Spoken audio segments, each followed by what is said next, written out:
I can forgive refereeing decisions where it's not, you know, correct on one occasion if they make a singular bad decision. But I'm also hesitant to criticise referees because I think it's not the easiest job in the world, and also in this day and age, there's not a massive amount of people who are becoming referees. But that is the worst refereeing performance I have seen in a long time. We'll go through each decision. Okay, so we'll just go through the game as a whole. Start of the game. France started the better of the two teams' first 15 minutes. Let's get that out of the way. But just as England was starting to come into the game, they were starting to put a few moves together, definitely, especially down the right-hand side. How you, as a referee, cannot acknowledge that Upamecano has not had one, he's not had two, but three bites at Bukayo Saka before hacking him down and taking the ball. Definite foul, okay? 30 seconds later, the ball's in the back of the net. It's a well-worked move from France, and Mbappe takes the ball and just dribbles with it across the defence of England, plays it out wide. It comes back to eventually Tchouaméni, who pulls off a brilliant strike. Brilliant goal. And I'm not expecting VAR to overturn it because they will say it's too far back in the move. Fair enough.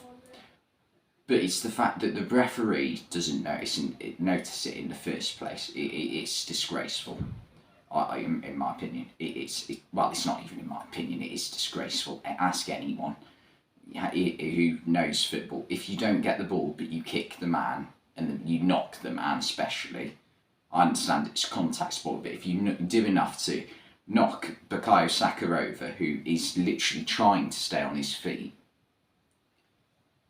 then it's a blatant foul. There's no excuses.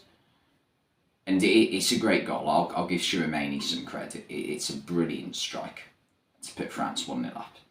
And from then on, England got into the game. France were causing a few problems. It was quite an even first half, to be fair. I thought England probably just about edged it first half. And England put in a good performance. Let's just remember, France, everyone said France are the favourites to win this tournament now.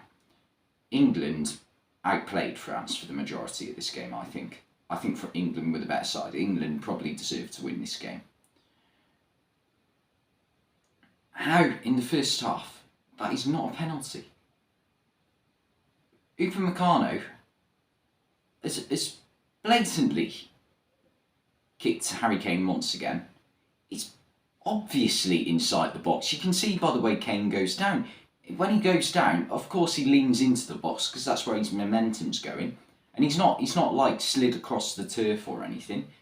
He's fallen over and his whole body is inside the box and he's fallen pretty just like, it's not like a over there, it's just a...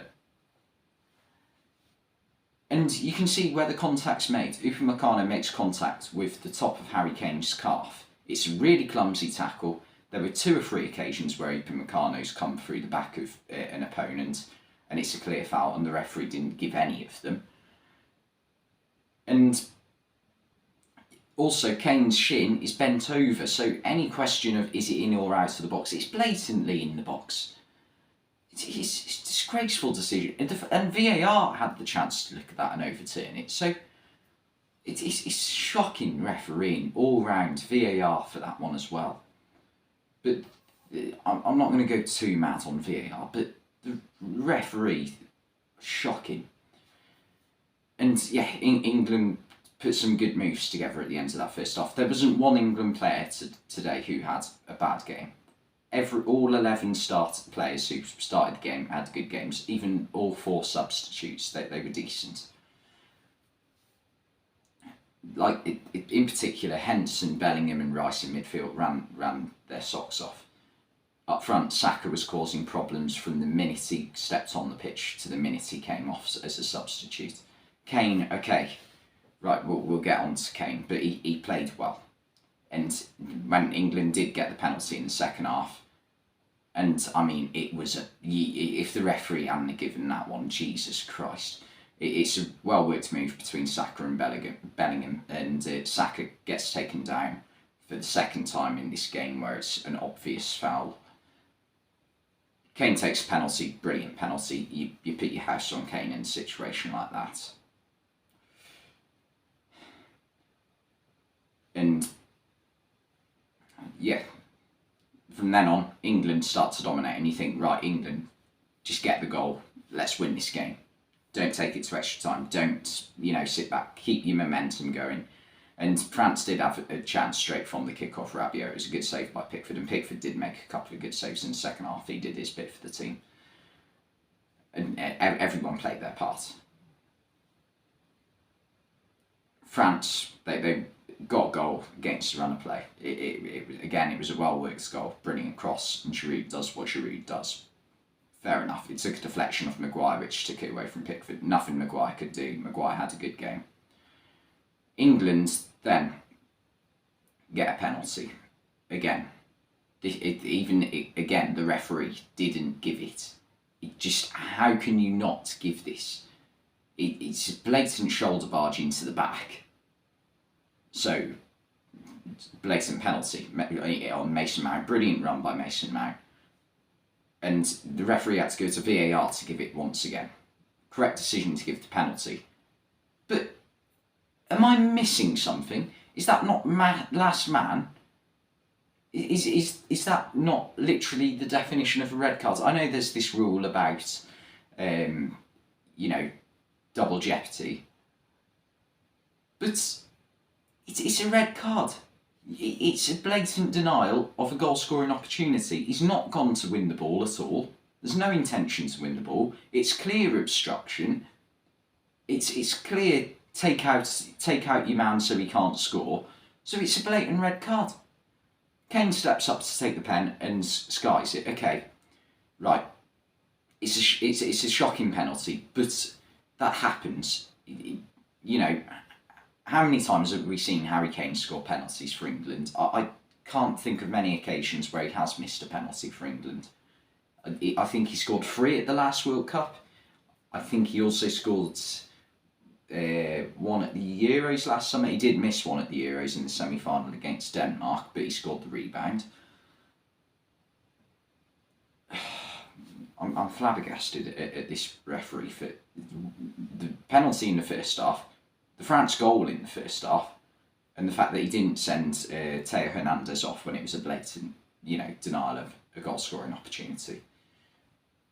I can forgive Kane for, skying it. He played well. He did more than his bit today, as did most England players, and they were the better side today.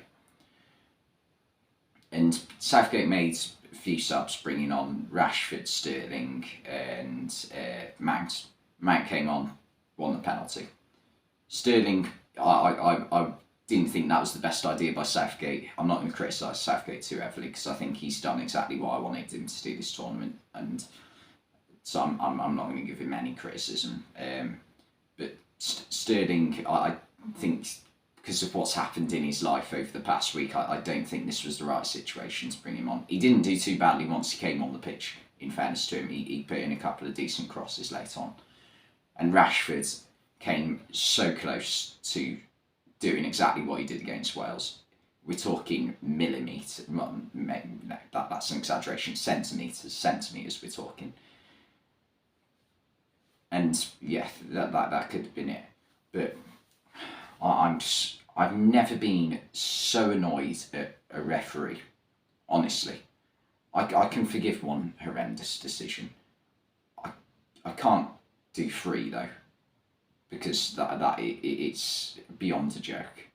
It's disgraceful is what it is. And France are through now. They're going to play Morocco in the semi-final. Regardless of if France had outclassed us and won this game fair and square, which I don't feel they did personally, because I think England should have had an extra penalty. England should have had a man sent off. France should have had a man sent off for the final 10 minutes of the game with England having that penalty.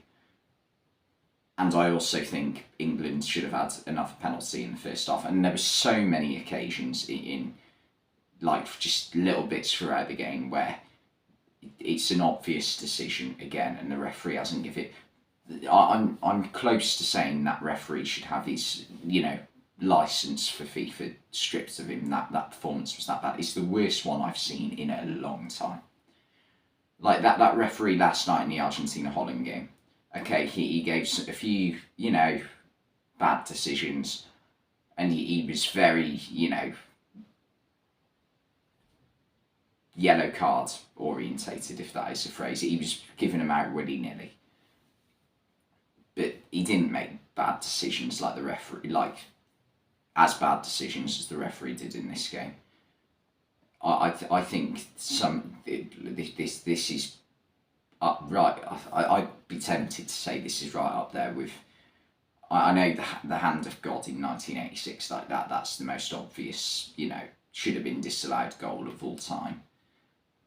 But I genuinely, if that's 100%, I think these decisions are all 99%, aren't they, at least? So I don't think there's much difference. And the fact that there's 3 of them, not just the one, I'm seething, honestly. This and also this is probably England's, if there ever was a time for England to win the World Cup, it is now. Because I feel as though in 2018, yeah, we did well, but we had a pleasant run to the final, beating Colombia on penalties and Sweden before we came up against Croatia, and we would have played France in the final. And I don't think we would have beaten France in 2018, for the record. I don't think we were good enough. This year, though, this team is the best England team I've seen in my lifetime. And we've been, screwed over by a crap referee.